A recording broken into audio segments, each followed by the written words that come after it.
Hi families, ஈஸியான ரெசிபிப்பா இது. காளான் ரெசிபி. காளான் மிளகு வறுவல். ஓகேவா? ஃபஸ்ட்டு நம்ம காளானை கட் பண்ணிக்கலாமா? அப்புறம் என்ன பண்ணலாம், ஒரு தட்டில் அதுக்கு தேவையான எல்லா பொருளும் எடுத்து வச்சுருக்கோம். அப்புறம் ஒரு பேன் எடுத்துக்கோங்க. அதில் மிளகு, சீரகம், சோம்பு, மல்லி, காஞ்ச மிளகா எல்லாத்தையும் போட்டு லேசாக வறுத்துக்கலாம். வறுத்து அரைச்சிக்கலாம் அதை மிக்ஸி ஜாரில் போட்டு. ஓகேவா? அதே பேனில் கொஞ்சம் எண்ணெய், தேவையான அளவுக்கு எண்ணெய் ஊற்றிக்கோங்க. அப்புறம் வெங்காயத்தை போட்டு லேசாக வதக்குங்க. லேசாக வதக்கிடுங்க. அப்புறம் மஞ்சள்தூள் கொஞ்சம் சேர்த்துக்கோங்க, மிளகாத்தூள் கொஞ்சம் சேர்த்துக்கோங்க.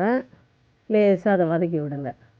வதக்குனதும் காளானையும் அது கூட இஞ்சி பூண்டு பேஸ்ட்டையும் சேர்த்துங்க. ஓகேவா? சேர்த்து நல்லா கிளறி விடுங்க. அது நல்லா ஸ்ப்ரெட் ஆகிற அளவுக்கு நல்லா கிளறி விட்டுக்கிட்டே இருங்க கொஞ்சம். அப்புறம் நம்ம அரைச்சோம் பாருப்பா, அந்த பொடியை சேர்த்துக்கோங்க கொஞ்சம். ஓகேவா? அப்புறம் என்ன பண்ணுறோம், அந்த பொடி நல்லா எல்லாத்துலேயும் பரவுற மாதிரி கரண்டியில் நல்லா கிளறி விடுங்க.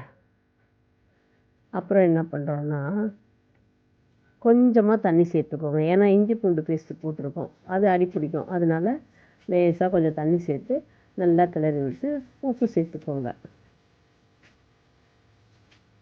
அப்புறம் மறுபடியும் நல்லா கிளறி விடுங்க. அப்போ தான் உப்பு நல்லா ஸ்ப்ரெட் ஆகும்.